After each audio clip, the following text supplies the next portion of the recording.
Nombre de gens qui nous regardent n'ont pas conscience que nous avons besoin de financement citoyen. Nous ne dépendons que de vous, alors pour nous soutenir, rendez-vous sur soutenez.lemediatv.fr. Notre survie en dépend. Et tout de suite, un nouveau numéro de Tout peut arriver.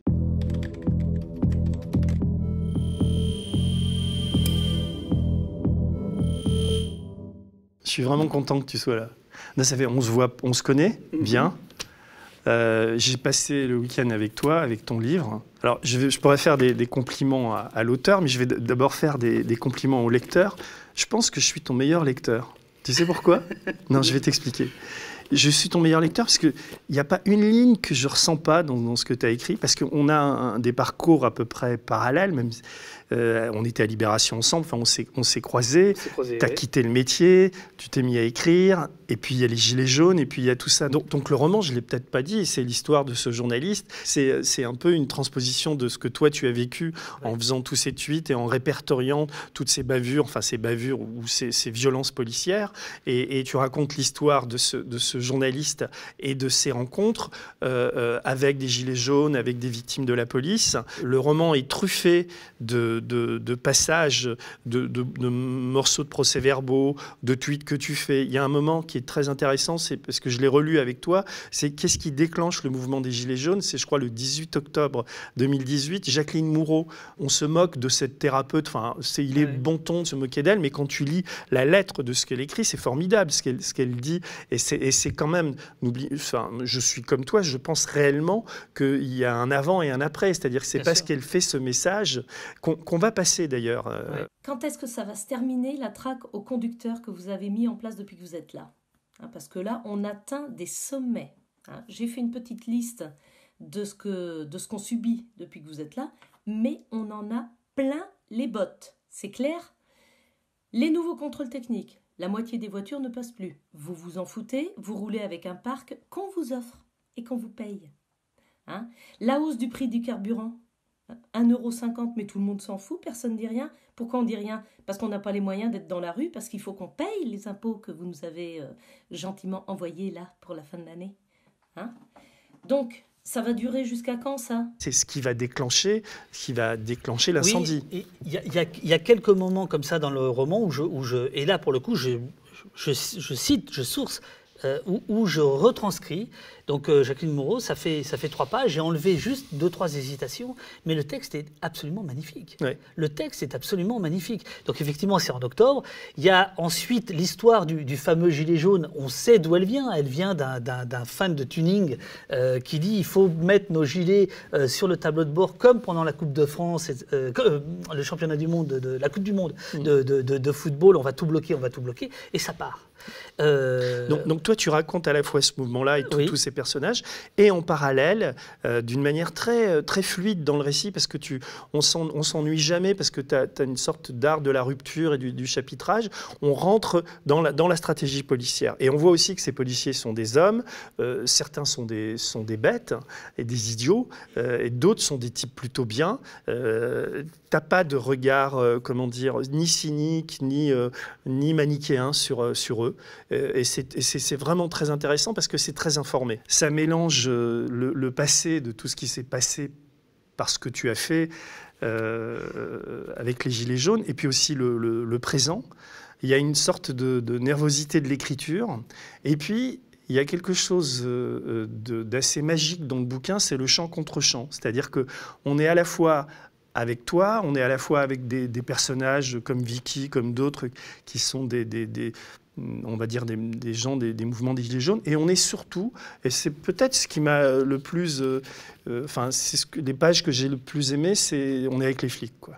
Ouais. Et tout ce que tu écris sur les flics, tous les rapports que tu décris avec ce personnage que tu appelles Dom, D-H-O, Frédéric Dom. Frédéric Dom, qui d'ailleurs, je te pose la question tout de suite, parce que il ressemble au préfet de police de Paris. Tous les personnages sont en réalité des personnages composites, si tu veux. Il n'y a pas un personnage dont on pourrait dire c'est lui.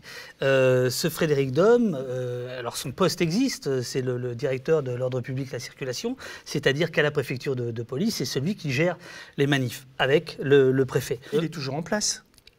Alors, Tout dépend de qui. Dans la vraie vie. Dans la vraie vie. Dans la vraie vie, non. Il a été changé en cours de route. Ah, lui aussi. Lui aussi. Mais c'est mon personnage, Frédéric Dom, celui-ci, c'est vraiment un personnage composite et fait de réalité. C'est-à-dire que moi, il y a des gens de la préfecture qui me parlent, qui m'ont parlé tout le long des Gilets jaunes, et donc j'utilise tout ce que je sais, mais j'en fais un concentré, si tu veux. Donc il ne faut pas chercher qui est qui exactement, parce qu'il y a derrière chacun des personnages... Mais c'est des histoires qui te sont arrivées d'une manière générale. Quand un syndicaliste de la police vient te balancer l'histoire d'un hiérarque policier dont la femme a été suivie par lui, enfin grâce aux moyens de la police, c'est une histoire réelle, ça, par exemple. Si je te dis pas de me dire qui c'est, je m'en fous de qui c'est. Mais je veux dire, alors, ce que je peux te dire, c'est que la réalité, c'est qu'effectivement, ça, c'est un autre personnage, Serge Andras, numéro 2 de la DOPC, donc, qui travaille avec l'autre personnage, qui est un syndicaliste, comme on en fait bien sur les plateaux télé, qui ressemble à plusieurs syndicalistes qu'on voit bien sur les plateaux télé des chaînes d'infos. Et effectivement, il va raconter donc au personnage principal, Étienne Dardel, il va raconter comment la préfecture est capable de pister les gens rien qu'avec les 1000 caméras qui sont disposées dans la ville. Et ça, c'est vrai. Et de s'en servir à des fins personnelles. Et de s'en servir à des fins personnelles, évidemment. Et d'une certaine manière, l'affaire Benalla, quand Benalla se procure des vidéos de la place de la Contrescarpe, c'est de ça dont on parle. C'est-à-dire qu'effectivement, ce sont des images qui sont gardées plus longtemps qu'elles ne devraient, puisque la loi, c'est 2 mois, et parfois elles sont gardées plus souvent. Donc tout ça existe réellement. Après, laisse au roman sa part de romanesque. Je ne vais pas te dire ce qui est tout à fait... Non, c'est pas ma question. Hein. C'était simplement comment ça naît la nécessité d'écrire ça? Parce que cet été que tu as écrit ça, enfin, ou tu as commencé un petit peu avant. Qu'est-ce qui fait que tu ne te contentes pas d'avoir... Tu as quand même suffisamment bossé avec Allo Place Beauvau, tu es à l'origine de tu as vraiment fait un travail incroyable qui a été reconnu par beaucoup. Et heureusement que tu étais là, parce que tu sauves l'honneur du journalisme et tu permets d'avoir cette mémoire de tout ce qui s'est passé, quoi. Enfin, de saloperies, d'éborgnements. Qu'est-ce qui, à un moment, te dit il faut vraiment que j'écrive le livre? Petit point, mais c'est important. Je ne suis pas le seul à avoir dénoncé les violences policières. Mais... Il se trouve que moi, j'ai fait un travail on l'a fait aussi systématique, ici, mais on va pas, systémique, qui fait que... Bon, voilà, ça, c'est sorti un peu... voilà. Le bouquin, je le démarre en février-mars. Alors, très franchement, le point de départ, il est très personnel, c'est-à-dire que moi, j'ai besoin de comprendre ce qui m'arrive. J'ai besoin de comprendre ce qui arrive tous les samedis. Donc, l'écriture est un exutoire. Voilà. Mais si ça reste exutoire, c'est pas très intéressant. Donc j'espère que ça se transforme en catharsis. C'est-à-dire que j'utilise la fiction, j'utilise les ressorts de la fiction pour essayer d'expliquer à qui a envie voilà ce qui s'est passé. Voilà ce qui s'est passé. Voilà comment l'État français a basculé dans une répression complètement folle, avec des policiers en roue libre, avec des explications. Explications que je ne pouvais pas donner au moment où je faisais mes signalements et que je donne dans le bouquin. Avec tous ces flics qui me parlaient, avec tous ces manifestants qui me parlaient aussi, etc. Et donc, j'en fais la synthèse. Ce que je te propose, c'est, on va cheminer un peu. Je voudrais commencer, je vais suivre la chronologie du livre. Page 15, tu fais parler ce fameux Frédéric Dom qui a 57 ans et qui est à la tête de la police, qui gère toutes les manifs. C'est un hiérarque, on va dire, un policier très important. Et il dit, où tu dis, les mots ont un sens. Cela voulait dire qu'il fallait ne pas employer les bons. Surtout ne rien laisser transparaître sur les ondes. Cette maudite radio, où il se trouvait toujours un malin pour tout enregistrer. Rien qui fasse comprendre que les gars, sur le terrain, avaient bien le feu vert. La chasse était ouverte, mais ça ne devait pas se savoir. Ni consigne, ni ordre, juste un climat. Et si ça se savait, tant pis pour vous, messieurs. Je serais dans l'obligation de vous lâcher. Je crois que c'est tout à fait exact. Si tu veux... Oui, alors si c'est tout à fait exact, d'où tu sors ça alors? Alors, très simplement, peut-être que tu te souviens, mais je crois que c'est à Toulouse ou à Montpellier. Il y a une petite vidéo qui est sortie à un moment donné où on entend dans une salle de commandement des policiers réclamer plus que justice parce qu'ils voient des collègues à eux qui sont en train de se faire molester par des manifestants. Je crois que c'est place du Capitole à Toulouse. Oh la vache, les collègues, putain! Je sais pas charger, je sais pas charger. Il faut envoyer du monde là. Ben non, mais de toute façon, tu es un chargeur. Là, il y en a un au sol là. Oh putain!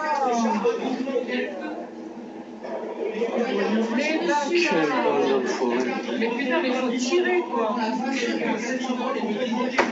Quand je te dis qu'il faut aligner 2-3 bastos. Ça a soulevé tout un tollé chez les syndicats de police, ça se passe en janvier-février, quelque chose comme ça. Et je sais par ailleurs que, évidemment, qu'il n'y a pas eu de consigne, il n'y a pas eu d'ordre écrit, que tout ce qui s'est passé, tout ce qui se passe samedi après samedi, ne se passe pas, ça se passe avec des briefings, ça se passe avec une chaîne de commandement flottant. Aucun ordre n'a été donné, et encore moins écrit, il faut viser la tête. Mais ce petit passage-là, c'est quand même la clé, quoi. C'est une clé essentielle pour comprendre le fonctionnement de la police, de la hiérarchie, les liens entre le ministère, la préfecture, la direction de la centrale de la police. C'est tout un tas de non-dits. Mais au final, c'est les mecs en bas qui trinquent quand même. Tu le décris tellement bien, ça. On a l'impression qu'on est avec eux, quoi. Moi, en tout cas, j'étais non pas à fond avec eux, mais j'avais de leurs nouvelles. Il faut pas croire. On dit toujours la police, mais c'est pas monolithique. Bah, je sais. Dans ton récit, enfin dans ton roman, pardon, ouais. il y a un good cop et un bad cop, quoi. Il y a Andras là, qui est ce syndicaliste un peu fauderge quand même, qui va trahir son pote et tout, enfin son ancien pote. Et puis en face, tu as un mec qui s'appelle Edouard Dean, de mémoire, qui lui on sent que tu as de l'affection pour lui, et lui a un regard assez lucide sur la police, quoi. Absolument. Et tu joues sur les deux. Lui, celui-ci, c'est un formateur et il reconnaît pas ses petits, ou au contraire, il les reconnaît trop. C'est-à-dire qu'il considère que les écoles de police, depuis 10-15 ans, sont devenues des usines à fabriquer des fous furieux. Ouais. Il y a un passage, mais je l'ai relevé, mais il est plus tard dans le livre, où vraiment on a l'impression que ce formateur de police dit... cette situation de crise qu'on vit, cette violence policière, elle s'explique aussi par la bêtise, entre guillemets, ou l'absence de culture et de recul de ces jeunes mecs qui ne sont pas formés et qu'on envoie au baston et qui ont 2 neurones, quoi. Enfin, il y a quelque chose de... Alors, c'est-à-dire que ce qu'il raconte surtout, c'est ce que les manifestants ont vu. C'est-à-dire qu'il y a à l'intérieur même du corps policier des dysfonctionnements entre les gendarmes mobiles, entre les CRS, entre la BAC. Et le Edouard Dean, ce dont il parle le plus, c'est de la BAC. Et c'est cette BAC qui fait le plus de dégâts. C'est elle dont on sait, dans la réalité, qui a tiré le plus au LBD. C'est elle qui fait du saut de dessus. C'est elle qui a une vision du monde qui est la sienne, c'est-à-dire... elle contre le reste du monde. Ce sont des cow-boys. Je veux dire que les CRS me le disent. C'est comme ça qu'ils appellent la BAC. Ce qui est étrange, c'est que ça n'est jamais dans la presse. C'est pour ça la nécessité du roman. C'est de me dire, OK, bah alors on y va. Alors on va le raconter. Ce sera peut-être plus facile de le raconter finalement sous forme romanesque, alors que c'est tout à fait réel et réaliste. J'ai relevé deux passages, mais là on va parler d'Ardel, donc de Dufresne. D'Ardel-Dufresne, ça se ressemble quand même étrangement. Il y a vraiment une différence entre les deux? Ah ouais. Étienne Dardel, donc le héros, il est vachement mieux que moi. Non, il est mieux que moi. Mais ce que je veux dire... tout ce qu'il fait, c'est que des choses que tu as vécues. Quand tu décris ton bureau, quand tu décris tes histoires d'amour, quand tu décris... On a vraiment l'impression que c'est toi, tu l'appelles Dardel, mais il faut l'appeler Dardel parce que tu ne vas pas l'appeler Dufresne, puisque tout est... Mais ça te ressemble, quand on te connaît un peu, ça te ressemble étrangement. Mais c'est cette distance aussi avec ton personnage qui te permet d'écrire. Je vais te lire... C'est ça. Non, mais ça, c'est très important, parce que si c'était moi, il n'y aurait pas cette liberté. C'est parce que c'est un double qui est mieux que je fantasme qui a cette liberté de ton et d'écriture. Là, il y a un passage, il y en a deux que j'ai relevés. Ces drapeaux, il savait, donc on parle de Dardel, que ça marquerait quelque chose, sa vie ou un nouveau projet. Un livre, un film, peut-être autre chose. Sa vie entière n'était que ça. De toute façon, une course sans fin, de projet en projet, à bifurquer, de genre en style, d'expression en production, le travail abattu comme arme contre l'abattement. Dardel avait poussé la logique jusqu'à s'exiler 7 ans au Canada. Il se souvenait fort bien du déclic qui l'avait conduit à partir, un débat entre 2 tours d'une présidentielle où une candidate réclamait l'ordre juste et l'autre plus roublard, futur gagnant, juste de l'ordre. Et quand on sait, toi, tu es parti aussi 7 ans au Canada, tu es vraiment parti parce que la France te dégoûtait, enfin, il y avait quelque chose de cet ordre-là? Ah oui, oui, oui.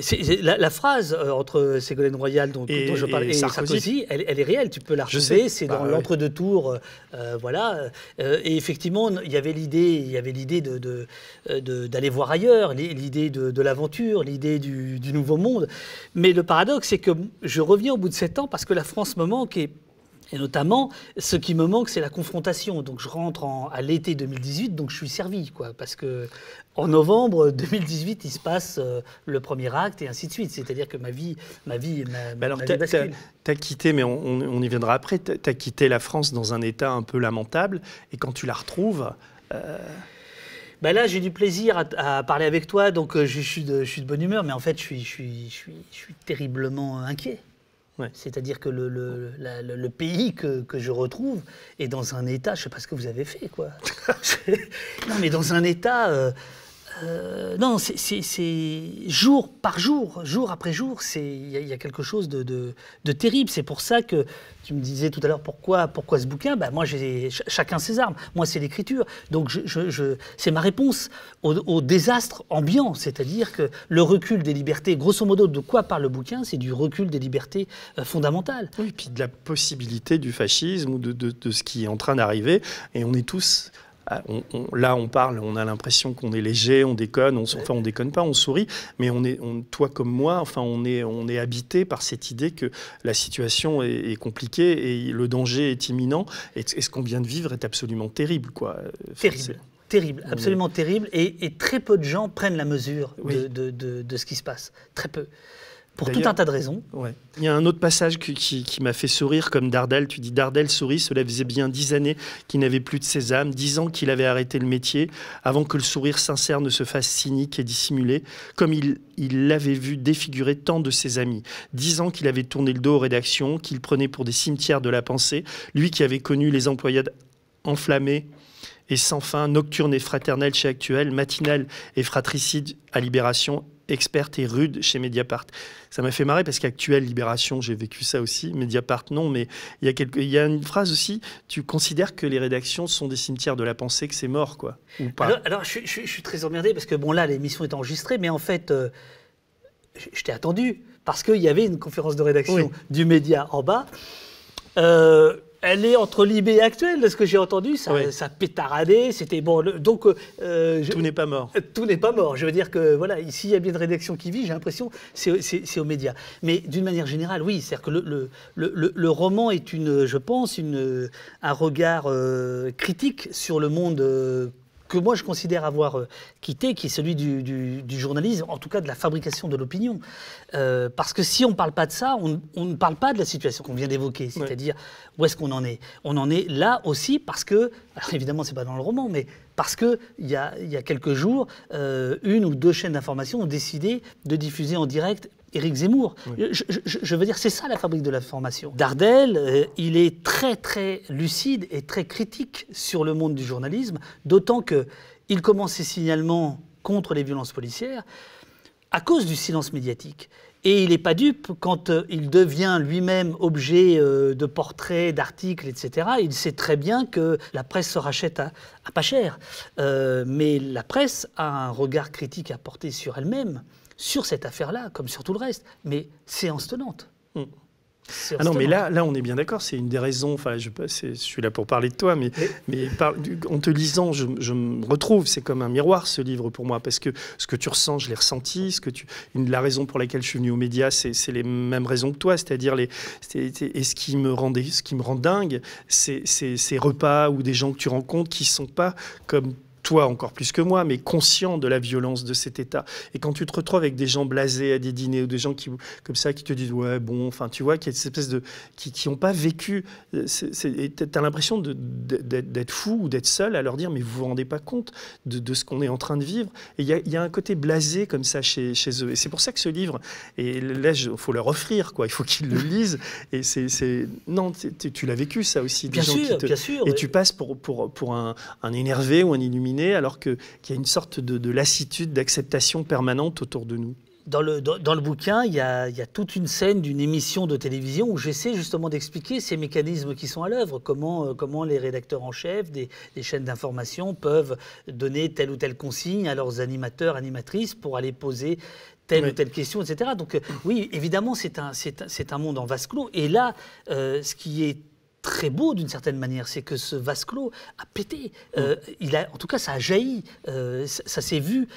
Et ça s'est notamment vu par des gens qui, jusqu'alors, je pense notamment à une partie des Gilets jaunes, je me suis toujours gardé de parler pour eux, et il n'est pas question que je commence, mais il y a une partie des Gilets jaunes qui ont compris que le monde médiatique auquel ils adhéraient, parce que qui a fait roi TF1, BFM, LCI, c'est le peuple. Enfin, voilà. Et tout d'un coup, là, ils ont compris que, en fait, la réalité et la reproduction de la réalité, c'était deux choses totalement différentes. Et là, par exemple, page 44, là, j'ai relevé plusieurs passages, mais celui-là, je crois que c'est au moment de l'Arc de Triomphe. Donc, on est dans le moment où ça chauffe vraiment, où le pouvoir vacille. Tu écris « Le ton du préfet était d'une gravité sincère. Il disait que la préfecture devait tenir, qu'elle était l'ultime rempart de la République. Le PR est tétanisé, le Premier ministre dans les choux. Et le ministre de l'Intérieur s'était annoncé par Twitter. Il allait débarquer pour faire ses duplex depuis La Salle, on est à la préfecture de police là. C'était une calamité, ça allait figer tout le monde et il fallait absolument régler ça avant. Est-ce bien clair ? Martela le préfet. Donc c'est une conversation entre le préfet et le chef de la police. Ouais. Quand tu dis le PR est tétanisé, le Premier ministre est dans les choux, etc., c'est des éléments que tu sais, que tu as, que les flics t'ont raconté. Absolument. Cette situation a réellement existé. Cette situation a tout à fait existé.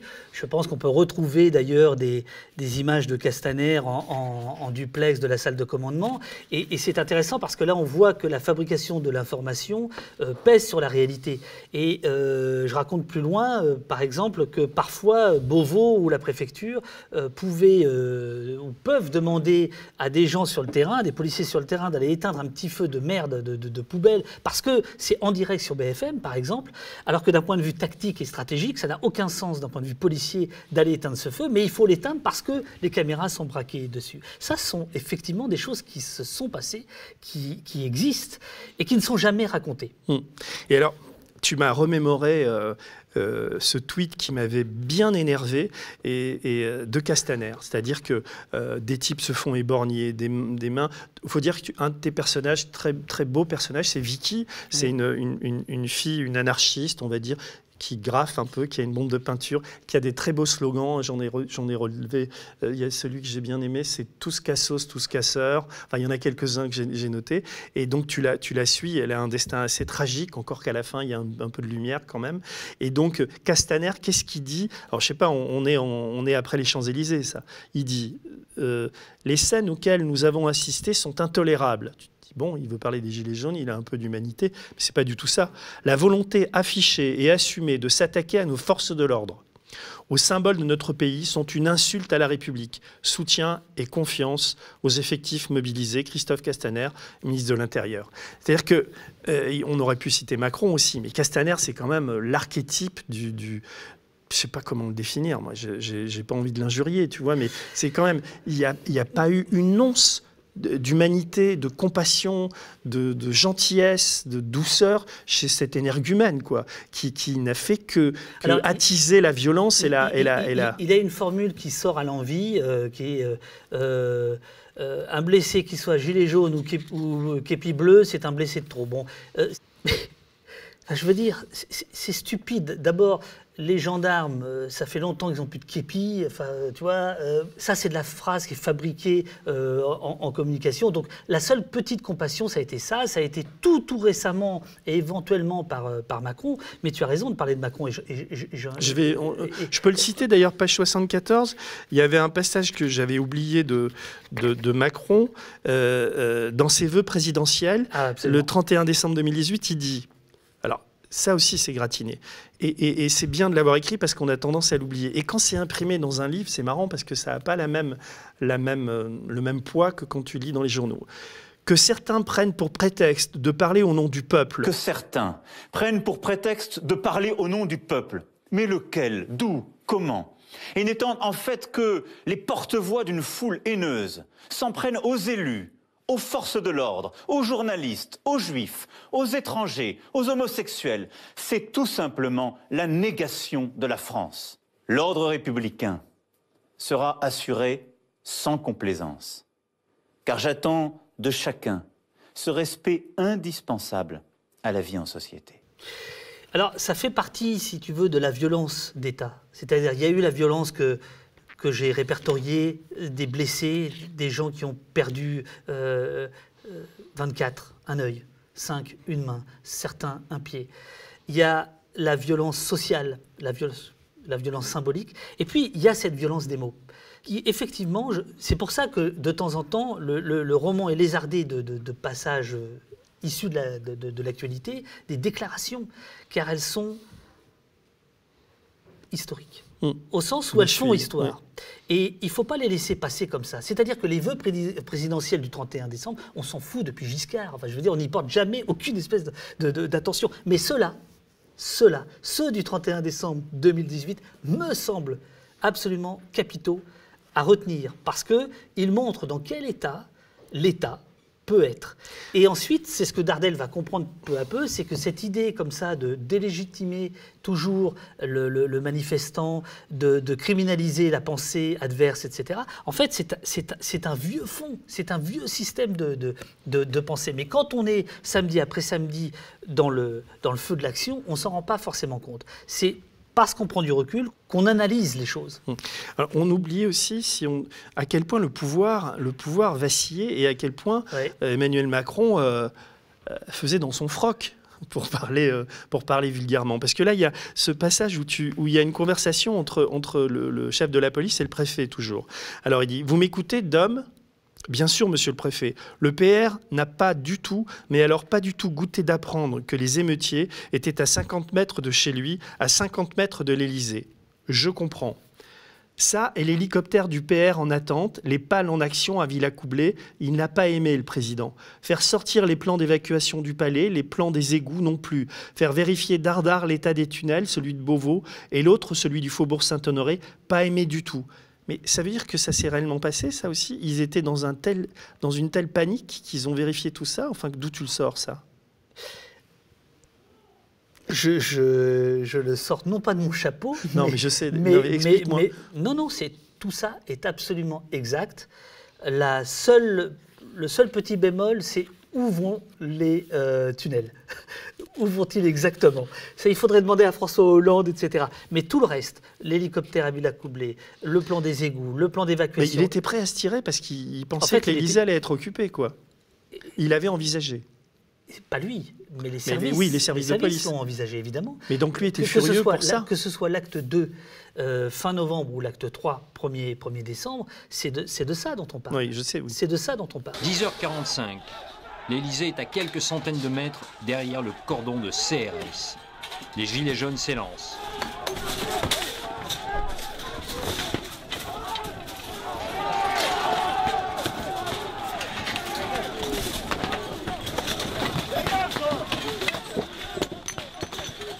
Mais ça n'est pas dit à l'époque, parce que, évidemment, montrer qu'on a peur, c'est montrer sa faiblesse. Donc, le discours, ça va être la militarisation du maintien de l'ordre, ça va être les déclarations tonitruantes des uns et des autres.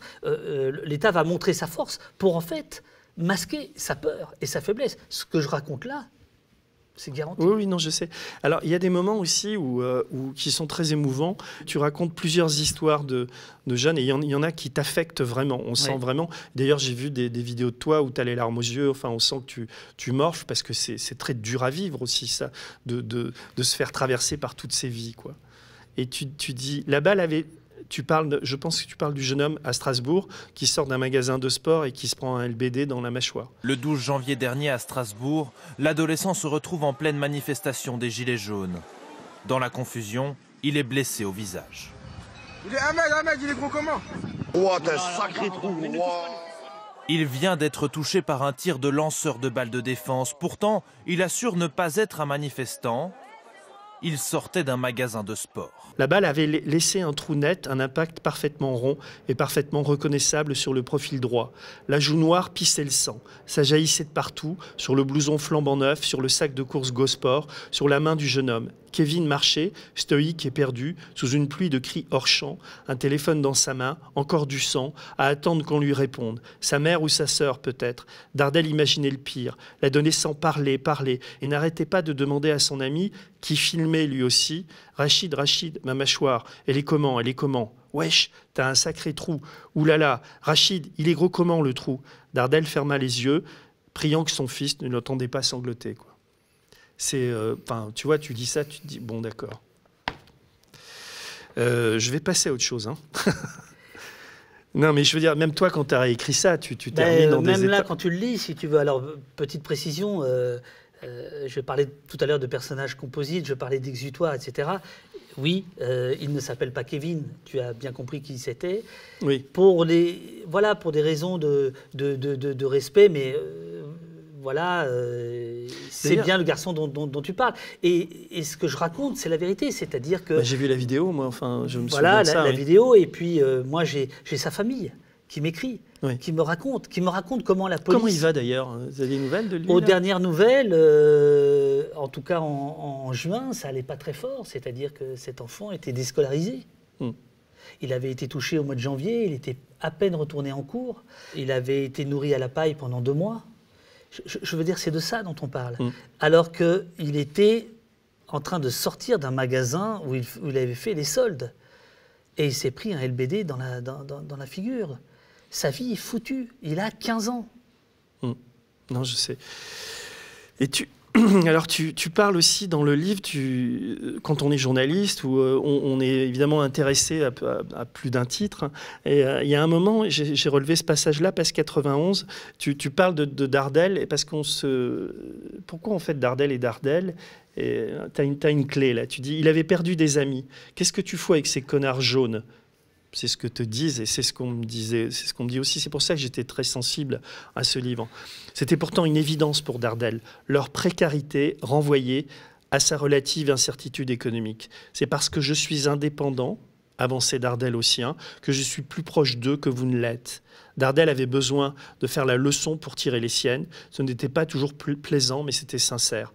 C'est-à-dire que toi, tu réussis à voir et à écrire là-dessus, parce que tu es libre et indépendant, ce que ne sont pas les journalistes qui bossent dans toutes ces chaînes. Alors quand on dit ça, on passe ou pour un vieux con, ou pour un type qui donne des leçons de morale, etc. Mais c'est d'une telle évidence. Je veux dire, quand tu t'es tapé les émissions de télé sur les Gilets jaunes, encore toi... Alors moi, je ne connais qu'une phrase de Marx, alors je vais la citer, « Les conditions d'existence déterminent le niveau de conscience ». C'est la seule chose de Marx que je connaisse. Mais c'est ça. C'est-à-dire que évidemment qu'un journaliste ou que quelqu'un, et il y a des gens qui ont été happés par les Gilets jaunes, par la cause Gilets jaunes, mais tout en étant très insérés dans la société. Mais c'était plutôt rare, Je crois qu'effectivement, le journaliste parisien installé dans une rédaction qui va plutôt mal s'occupe avant tout de son nombril. Oui. Voilà, c'est tout. C'est triste. Et donc j'ai aucun plaisir à dire ça, non, mais c'est la réalité. C'est la réalité. Et il faut des journalistes qui s'extirpent de leur rédaction, qui s'extirpent de ce monde du pouvoir pour se dire, tiens, il y a peut-être des choses à raconter, il y a peut-être des choses à aller voir. Et tu sais, je vais te faire travailler un peu parce que je voudrais que tu lises page 103, si tu es d'accord, hein, je peux continuer à lire, mais c'est bien que tu lises un peu, comme ça je vais t'écouter. Non, c'est ce passage-là, tu sais, on parlait des policiers tout à l'heure, le passage d'Edouard, quand il parle des flics, tu le mets en italique, et ensuite que tu situes pourquoi tu as écrit ça. Donc ça, c'est Édouard Line, donc c'est un des informateurs du héros. Et en fait, il écrit souvent à Étienne Dardel, et voilà ce qu'il dit. Cette police en civil cagoulée, matraque télescopique en main, l'injure à la bouche me dégoûte. Les écoles de police ont bien travaillé. Ils se ressemblent tous, de vrais clones se prenant pour des super-héros. Ils ont eu tout l'attirail, le pistolet automatique SIG Pro, les gilets tactiques, la casquette américaine, les bonnets, les gants coquets, le tonfa, le droit de porter des étuis de cuisse, maintenant le HKG-36, fusil mitrailleur. Des tarés qui mettraient des contraventions à leurs parents si leur chef de service le leur demandait. Je les connais par cœur, j'ai appris le boulot, le vrai, à certains d'entre eux, mais ils n'ont jamais eu, à part quelques rares exceptions, le charme d'un flic dans la lignée des personnages d'un Goodies ou d'un Manchette. Je crois qu'en fait, j'ai toujours méprisé la police et les policiers. Est-ce pour cette raison que j'en suis devenu un? Toi qui connais bien la police, entre ces flics-là que tu décris, qui sont un peu je ne sais pas comment les appeler sans être vulgaire, mais enfin, voilà, tu les as décrits, et les autres, il y a quand même une partie, il y a des good cops et des bad cops, quoi. Et on a l'impression, en tout cas quand tu regardes les médias ou même quand tu vas dans les manifs, que une majorité de flics sont comme ça, quoi, alors que c'est pas le cas. Enfin, comment tu situes, toi, le paysage? Ce que je situe, c'est un monde extrêmement hiérarchisé, qui est tenu par le silence, par les difficultés pour certains, et qui est, en ce qui concerne le maintien de l'ordre, tenu par le pouvoir. C'est ça qui m'intéresse, c'est-à-dire c'est un roman sur le pouvoir, sur comment le politique gère et manipule les questions d'ordre et de désordre pour ses propres fins. Et là-dedans, tu as des soldats. Tu as des soldats républicains et d'autres pas du tout. Tu as des cow-boys et d'autres qui sont un peu gênés. Il n'y a pas... Alors toi, tu l'as dit à plusieurs reprises, good cop, bad cop. Je dirais surtout, il y a un système qui est un rouleau compresseur. Et il y a très, très, très peu de voix qui s'élèvent à l'intérieur contre ce rouleau compresseur. Non, je te suis. Ça manque de courage. Mais chez les flics, comme partout, chez les journalistes, chez les politiques, tu vois ce que je veux dire? Le seul problème, c'est que les policiers sont armés, les policiers tabassent, les policiers mutilent. Donc leur manque de courage par rapport à ça a des conséquences dramatiques. Mais nous avons tous, enfin, je crois vraiment, un rôle à jouer. Et à avoir du courage ou non. À un moment, on a cru, enfin j'ai eu cette naïveté-là de penser que les flics allaient poser au sol leur LBD et allaient rejoindre les Gilets jaunes. Il y a eu des moments où c'était tendu. Et puis on a vu des syndicalistes policiers, je pense à Langlois, ou certains qui n'étaient pas du tout sur le même... D'ailleurs, il se fait virer, enfin il y a eu des problèmes pour ça. Mais est-ce que tu as pas cru un moment que ça pouvait arriver, ça? Non. Non. Non. Là, on a... C'est ton prisme. On a plutôt parlé des policiers qui nous arrangent, donc de ceux qui critiquent. Mais dans le roman, il y a aussi tous ceux qui accompagnent le système, notamment le syndicaliste Andras, voilà. Non, parce que pour des raisons de mutation, pour des raisons d'avancement, pour des raisons de silence, pour des raisons de souffrance aussi. Il y a aussi ces CRS qui racontent voilà, que pendant 14 heures, ils n'ont même pas le droit d'aller pisser. Il faut garder le palais de l'Élysée. Donc tu te pisses dessus. Donc dans quel état tu fais du maintien de l'ordre si tu te pisses dessus et que ta boîte à lunch, c'est un jus de fruits et un autre jus de fruits. Enfin, je veux dire, voilà, c'est aussi ça. Là où on pourrait, là on déborde du roman, mais là où on pourrait quand même s'interroger, c'est pourquoi les syndicats ne se lèvent pas contre ça.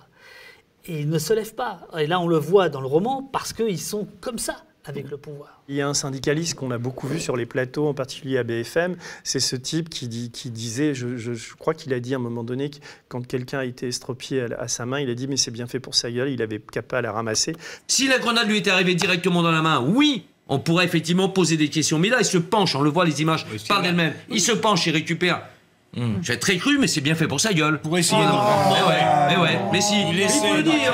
Et là, on ne peut pas continuer, c'est comme ça, on ne peut pas continuer. Et je vois très bien ce personnage qu'on a vu un moment, c'était vraiment Télépolice, quoi. Le type, il était dans tous les plateaux, il ramenait sa fraise, son arrogance, son savoir et tout. C'était horrible, cette télévision qui donnait autant la parole à ces syndicalistes policiers. Là, la presse a une responsabilité dingue, quoi. C'est-à-dire que tout à l'heure, tu parlais de Zemmour qui a sa tribune. C'était table ouverte à tous ces mecs, quoi.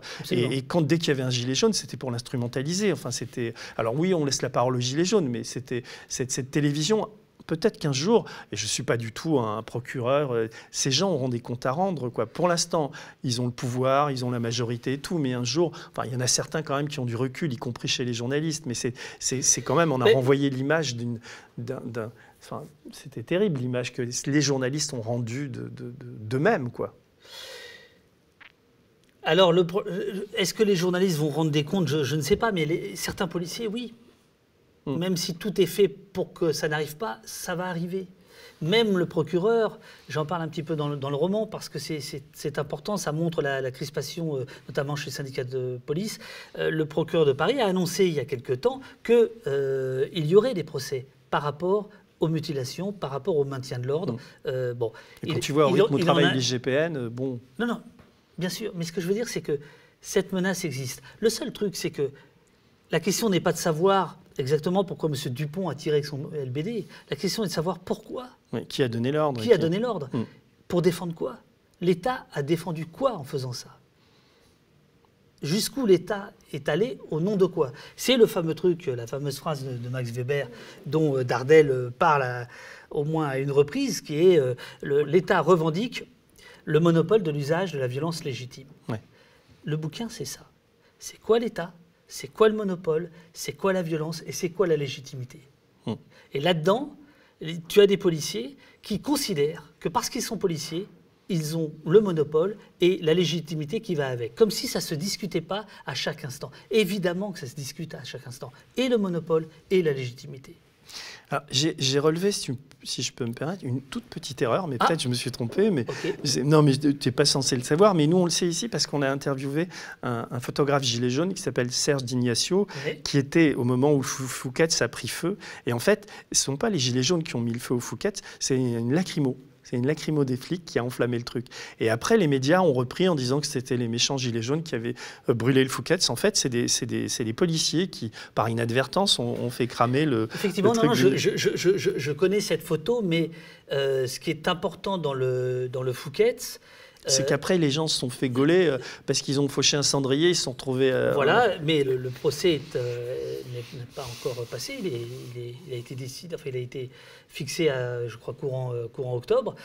Mais ce qui est important, c'est que le Fouquet's, et ça c'est ce que je raconte, c'est que le Fouquet's est devenu une affaire d'État, puisqu'on a demandé à des gens de la BRI...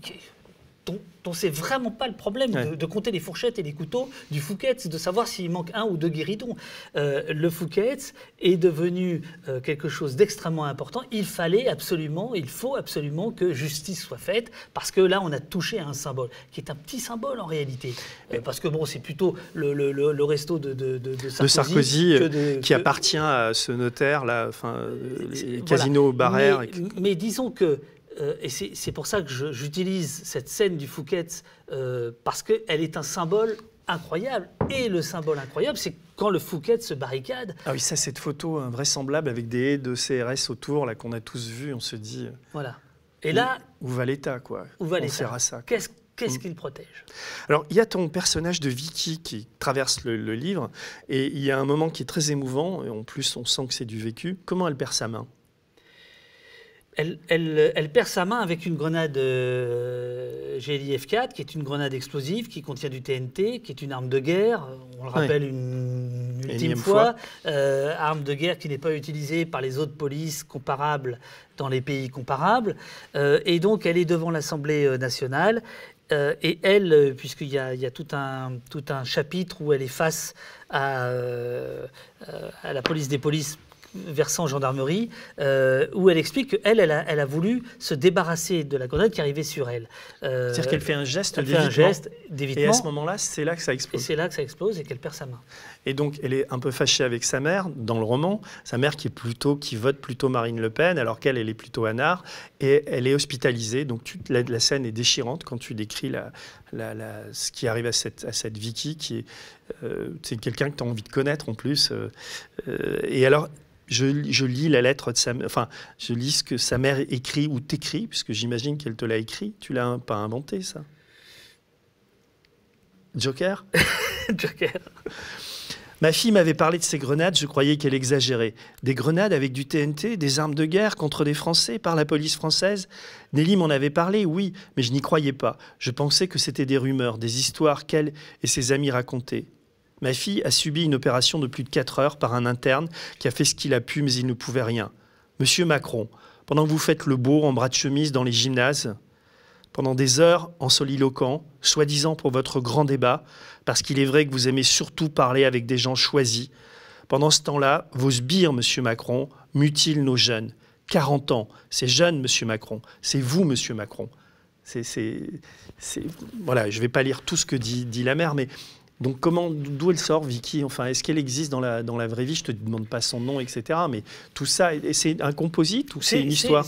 Non, c'est encore un personnage composite. Par exemple, il y a bien quelqu'un qui a perdu une main devant l'Assemblée nationale, mais c'est un garçon qui s'appelle Sébastien. Voilà, non, c'est un personnage inventé, mais inspiré de la réalité, parce que, comme je le disais tout à l'heure, ça me permet de raconter en 200 pages 10 mois absolument affolants que nous venons de vivre. Oui. Et alors justement, c'est un fil rouge, hein, cette histoire de Vicky, et elle est à l'hôpital, et sa mère Jacqueline va la voir, et elles sont fâchées toutes les deux. Oui. Là, tu as 2 lignes, et en fait, Jacqueline sourit sur son lit à Cochin. Vicky avait recommencé à lui redire l'indicible « Maman ». Donc il y a des moments comme ça, paf, des petites touches, tu verses une petite larme. Quand tu lis, tu te dis, ah ouais, quand même, il est fort Dufresne pour... bref. Et alors, il y a l'interrogatoire. Il y a l'interrogatoire, j'ai bien aimé ce passage-là aussi, je voudrais le lire. C'est quand les premiers mots du flic, ça aussi c'est du vécu, mais généralement c'est pas raconté dans la vraie vie, c'est quand l'enquêteur, donc qui est un gendarme, reçoit la Vicky et sa mère, et alors il dit « Je suis le chef chargé de l'enquête interne sur votre incident ». Incident, souffla Jacqueline. Disons ce qui est arrivé à votre fille, ici présente, la grenade, sa main.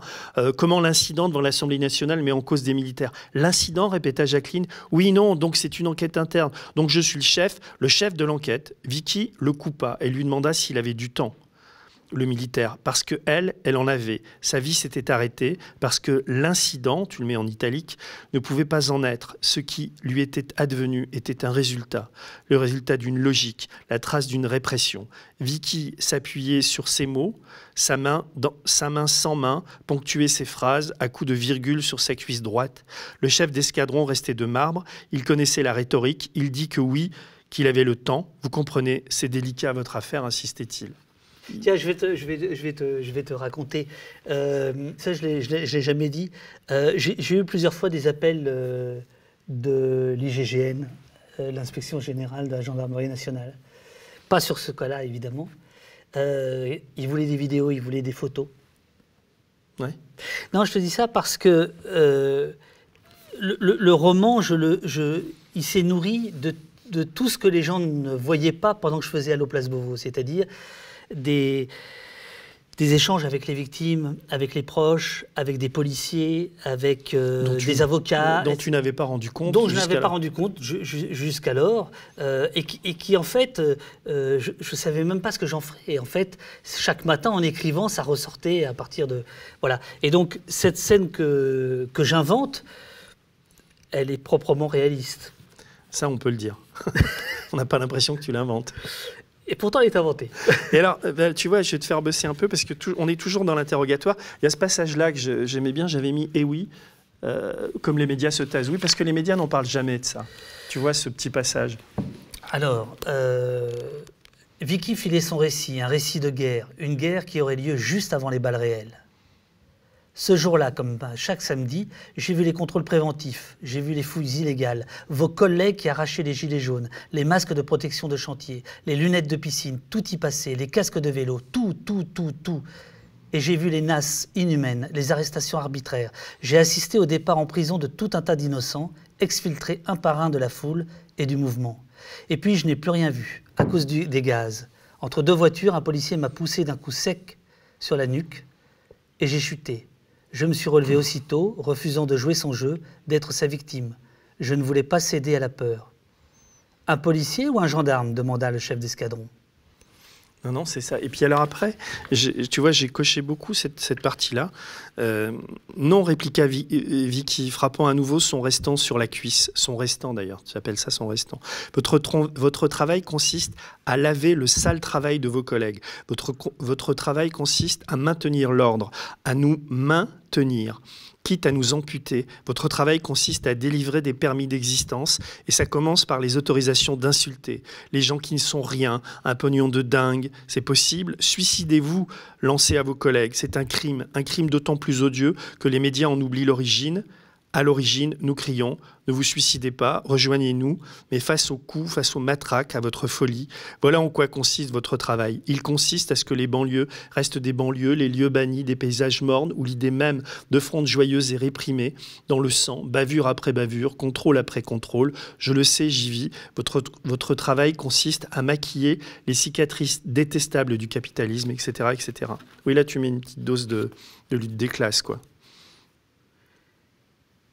C'est moi qui mets une dose ou non, c'est la mais réalité? C'est la réalité. Non, mais c'est la réalité. Je te chambre. Non, mais je sais bien. Mais il y a pas de... Mais c'est la réalité. Et ce qui est fou, c'est le refus de tout le monde de voir la réalité. Oui. Donc là, ce passage-là, où effectivement Vicky est devant le mec de l'IGPN, ce qui est intéressant, c'est que ça, c'est écrit au printemps. C'est-à-dire, c'est écrit au tout début du printemps, c'est-à-dire avant même qu'on comprenne que l'IGPN va laver plus blanc que blanc. Ça, on va le comprendre avec notamment Steve, on va le comprendre avec les enfants de Mantes-la-Jolie. C'est pour ça qu'il est question de la banlieue. Je crois que c'est extrêmement important de comprendre que c'est un continuum, que ce qu'on vit là, c'est un continuum avec 20 ans, 30 ans de gestion des quartiers populaires, de gestion policière des quartiers populaires. Je veux dire, y compris les observateurs les plus modérés l'écrivent, le racontent à longueur de bouquins. Il n'y a pas que les militants les plus farouches. Et ça, c'est passé à l'as. C'est passé par pertes et profits, c'est pas possible. D'ailleurs, à un moment, tu dis dans le récit, enfin, Dardel dit qu'il a couvert quand il était à Libération, enfin, tu cites Libération, je sais plus, le Malik Oussekine, et qu'il l'a vu par terre, et que c'est pour ça aussi qu'aujourd'hui, il a cette rage en lui et cette volonté d'aller au bout. Est-ce que toi, quand tu étais à Libé, tu avais couvert Oussekine ou c'est une invention ? Non, c'est Dardel qui raconte que il a 18 ans et qu'il est étudiant au quartier latin et qu'il se fait pourchasser par les voltigeurs la nuit même de Malik Oussekine. Et là, s'il y a un lien direct entre Dardel et moi, il est là. Ah oui, c'est vrai ça ? Bien sûr. Tu étais là cette nuit-là ? Ah oui. Oui, oui. Et quel souvenir ? Parce que tu as vu, t'as vu la polémique qu'il y a eu dans les médias après, les types qui ont dit mais c'est pas les voltigeurs qui l'ont tué, tout ça c'est des inventions. Enfin, oui, oui. Alors ça rend dingue ça aussi. Dardel dit que l'important, c'est pas où on est né, c'est où on se sent naître. Moi, je me suis senti naître en décembre 86 à 18 ans, si tu veux. C'est-à-dire que Malik Oussekine, c'est quelque chose qui est gravé dans ma mémoire et qui fait que je m'intéresse à la police. Je veux dire, là-dessus, c'est extrêmement clair, etc. Sur cette polémique, certains policiers ont commencé à dire qu'il faut oublier le syndrome Malik Oussekine. C'est-à-dire qu'il faut oublier l'idée que si on tue un manifestant, le monde politique s'écroule. C'était ce qui était arrivé à Jacques Chirac, qui va perdre les élections en 88, 2 ans après Malik Oussekine, et qui sait très bien pourquoi. Parce que Malik Oussekine. Et que pendant 20 ou 30 ans, c'est vrai que ce qu'ils ont appelé le syndrome Malik Oussekine, de leur point de vue, c'est-à-dire on ne tue pas un manifestant, car sinon le prix à payer politique est trop élevé. Et donc on a commencé à voir effectivement, au moment des Gilets jaunes, en 2018-2019, des policiers dire il faut arrêter avec la théorie, le syndrome Malik Oussekine. Et on nous a dit, il faut l'oublier. Et aujourd'hui, effectivement, on a des gens... Des journalistes spécialisés de la police qui nous expliquent que ce ne sont pas, que Malik Oussekine n'est pas mort des coups portés par les policiers. Il se trouve malheureusement pour ce spécialiste de la police que ces policiers ont été condamnés pour coups et blessures ayant entraîné la mort. Et pas pour... Voilà. Mais si je peux me permettre, ça c'est pas dans le roman, mais quand Emmanuel Macron dit de Geneviève Leguet qu'elle n'est pas raisonnable, qu'à son âge elle ne devrait pas manifester, c'est ce que Pasqua et Pandro disent de Malik Oussekine en disant, c'était Pandro je crois, si j'ai un fils sous dialyse, qui était le cas de Malik Oussekine, je l'empêcherai d'aller manifester la nuit. C'est-à-dire c'est toujours... 86, 2018, c'est la même rhétorique odieuse. Ou Macron qui s'en prend à détinger en disant qu'il parle pas comme un gitan. Enfin, tu te souviens de ça, c'est horrible. Voilà. Enfin, on en est. Mais sur Malik Oussekine, si tu veux, le truc qui est terrible, c'est qu'on est dans du révisionnisme. Et ce révisionnisme, il faut pas s'y tromper. C'est lui qui permet tous les excès. C'est lui qui permet de dire, on y va. Et alors, ça rejoint ça. Enfin, on est toujours dans l'interrogatoire de Vicky et l'enquêteur la laisse parler parce que alors elle dit « Depuis des mois, tout est en place pour décrédibiliser la moindre contestation, pour criminaliser le moindre refus. Tout est mis en œuvre pour diviser la population, pour éviter tout front uni. Et vous le savez mieux que personne, vous le gendarme, la matraque ne suffira pas. Trop de crânes à fracasser, trop de souffrances à terrasser, trop de détresse. Le pouvoir croit encore que sa fable pourra tenir longtemps. Une fuite en avant, voilà le spectacle qu'il donne. Le caractère imprévisible du mouvement, voilà ce qui fait peur. À qui ? Demande le flic. Au pouvoir, à vous autres, les policiers, son bras armé. Appelez ça comme vous voudrez. Stratégie de l'attention, du pourrissement, pari de la violence. C'est un jeu dangereux qu'on vous demande de conduire. Toi, quand tu regardes aujourd'hui, enfin, dans les médias aujourd'hui, enfin, tu prends les gilets jaunes, tout le monde dit que c'est mort, quoi, enfin, que Macron a réussi son coup, etc. Mais pourtant, on sent bien que toi et moi, enfin, je sais pas, enfin, je vais pas dire toi et moi, je vais pas parler à ta place, mais en tout cas, moi, je pense que c'est loin d'être mort, que les cendres, enfin, que les braises sont là, ardentes, et qu'il suffit de pas grand-chose, quoi. Mais à partir du moment où une colère sociale s'élève et que il n'y a pas de réponse sociale, oui. La colère est toujours là. Donc, qu'elle porte un gilet jaune ou qu'elle se transforme différemment sous d'autres couleurs ou d'autres méthodes, moi, j'en sais strictement rien. Mais croire que l'exaspération est terminée parce que l'été fut beau, c'est effarant. En revanche, oui, je crois que Vicky a raison, c'est-à-dire que la stratégie du pourrissement, là, on l'a vu à l'œuvre. Et on peut dire qu'à court terme, le pouvoir a gagné. Je veux dire que le pouvoir a découragé. Le pouvoir a fait en sorte qu'il y avait moins de monde aux manifestations. Pourquoi ? Parce qu'aujourd'hui, manifester, c'est pouvoir perdre un œil ou une main. Et puis se prendre des amendes, et puis etc. Il a gagné, mais je crois à court terme. Ah, mais à court terme. C'est-à-dire que je crois que la stratégie de la peur, c'est toujours court-termiste. Et à un moment donné ou un autre, ça se paiera. Par le gouvernement. C'est pas une menace, je veux dire, c'est simplement une connaissance historique. À partir du moment où la question n'est pas réglée, le problème demeure, donc la colère continue. Et tu dis, enfin, il y a ce dialogue entre le préfet et le préfet s'adresse à Frédéric qui lui dit « Je sais ce que vous pensez, la justice nous suit, pour une fois, condamnation, garde à vue à gogo, le parquet avec nous, les télés qui applaudissent, les associations qui se taisent, la société pétrifiée, la condamnation des casseurs plus forte que la dénonciation de la répression. Oui à tout ceci. À vrai dire, mon cher Frédéric, en d'autres temps, je sablerai le champagne avec vous, mais... » Et il lui dit « Mais les Champs-Élysées, oui. Où sont nos maréchaux d'hommes? Comment ont-on pu se faire prendre à revers comme ça, Iéna, Wagram, Friedland, nos avenues, et la Grande Armée, etc. etc. » Oui, parce que on s'en est pas beaucoup rendu compte, mais des émeutes ou un mouvement pré-insurrectionnel, comme on a vu le 1er décembre, ou comme on a vu au mois de mars, c'est-à-dire dans les beaux quartiers, sur les Champs-Élysées, place de l'Étoile, il faut remonter à la Commune. Il faut remonter à la Commune. Dans les beaux quartiers, il n'y a pas, d'ordinaire, il n'y a pas ce genre de scène.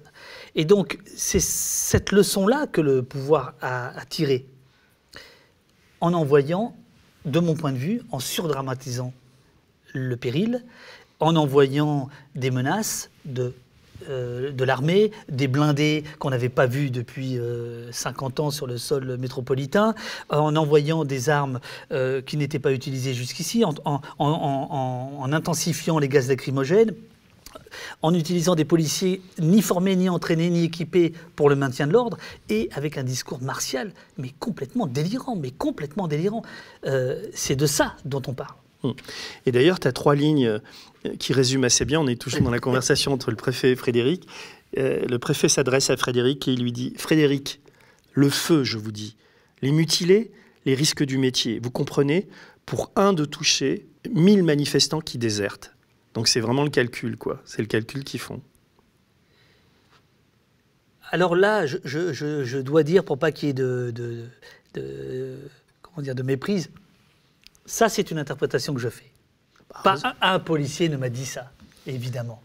Mais, non, mais ça je coule bien pense quand tu que lis, l'interprétation est plausible. C'est plus que plausible. Dardel regarda le pigiste avec compassion. Je voudrais encore lire ce passage-là parce qu'il m'a fait marrer, parce qu'on l'a tous vécu, ça, le pauvre mec de... Parce que il ne faut pas s'en prendre aux journalistes comme l'ont fait les Gilets jaunes en les agressant, etc. Et toi, tu décris un des envoyés spéciaux si jeune et si nerveux, assuré que ça allait mal finir tout ça. Mais pourquoi il assistait? Vous ne dénoncez pas les casseurs, monsieur Dardel? Dardel regarda le pigiste avec compassion. Pourquoi sa chaîne envoyait-elle un gamin couvrir pareil événement? Il imaginait les chroniqueurs sur leur plateau, conseiller la préfecture sur ce qu'elle avait à faire, pendant que lui, le minot, tremblait sous son casque marqué TV et en rajoutait sur la menace des casseurs. Que savait-il de la vie et de ses vices? L'interview achevée, le garde du corps du journaliste, un Tunisien, remercia discrètement Dardel d'une tape sur l'épaule. « Merci pour ce que vous faites, monsieur Dardel. Je suis désolé pour eux. Ils ne comprennent rien à la télé. » Là, c'est du vécu, ça. C'est du vécu. Non, mais ça, je vois très bien parce que... Mais parce que, alors, voilà, c'est-à-dire que, là, évidemment, on résume à vitesse grand V le bouquin, mais évidemment que les choses sont pleines de nuances. Et moi, j'ai vu des souffrances chez des journalistes de chaînes qu'on n'aime pas beaucoup, il faut bien reconnaître, mais qui étaient envoyés, c'est ce que je raconte là, au front, qui essayaient de dire autre chose que ce que les rédactions en chef voulaient et qui n'y arrivaient pas. Et dans le même temps, là tu n'en as pas parlé, mais je rends hommage, et j'étais content de voir qu'il y en avait un tout à l'heure dans la fameuse conférence de rédaction à laquelle... Serge. Non, pas Serge, Gaspard. Gaspard. Je rends hommage à ces vidéastes, à cette génération spontanée de journalistes bruts, si je puis dire, comme on parlait avant de cinéma direct ou de cinéma vérité ou de cinéma brut, de ces gens qui font des Facebook Live, qui peuvent tenir l'antenne pendant l'antenne ou leur live Twitter, Facebook, et pendant des heures et des heures, et qui, à mon avis, change la donne. Parce que, bien évidemment, tout ça n'aurait pas pu exister si toutes ces violences policières n'étaient pas documentées, filmées, photographiées. Et donc, là, il y a de l'espoir, si tu veux. Je pense qu'il y a de l'espoir dans une autre façon d'informer. Et tu termines ton livre par 2 mots. Tu dis « à suivre ». Donc, comment tu vois la suite? Comment tu l'imagines?